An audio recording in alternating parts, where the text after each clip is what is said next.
Dharmendra Pradhan designation दे दिया है।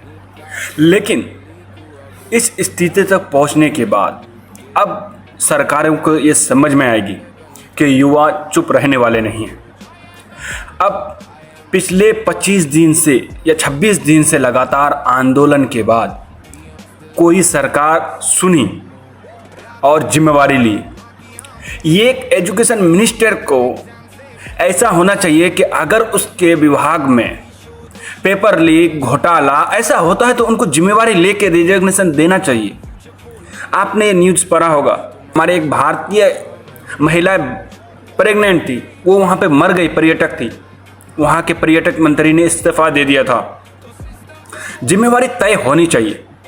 इतने आंदोलन के बाद अगर जिम्मेवारी तय होती है, इतने बच्चों को बेरहमी से पीटने के बाद अगर जिम्मेवारी तय होती है तो ये दर्दनाक है, शर्मनाक है सबके लिए।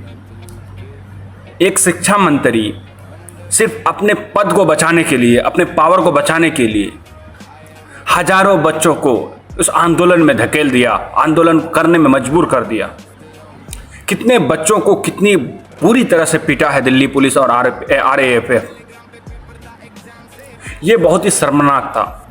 अब बस इतना ही इन युवाओं के लिए सब मांग कर रहे हैं पूरे देश कि इन युवाओं पर कोई भी केस ना चलाया जाए, कोई भी FIR ना दर्ज हो। पर प्रधानमंत्री ने जैसे कहा कि हम युवाओं के साथ हैं, जन Z के साथ हैं, इन जन Z को अपने भविष्य में आगे बढ़ने दीजिए। धर्मेंद्र प्रधान को रिजिग्नेशन देना था, ये बहुत पहले हो जाना था, लेकिन ये बहुत लेट हुआ। सरकारें बहुत जल्दी नहीं समझ पाती है।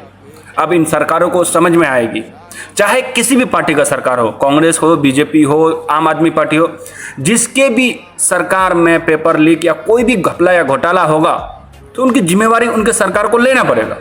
यही तो जन Z चाहते हैं। तो ये खुशी हुई सबको, पूरे देश को खुशी हुई कि एक शिक्षा मंत्री ने जिम्मेवारी लिया और अपने पद से, अपनी नाकाबिलियत की वजह से रेजिग्नेशन दे दिया।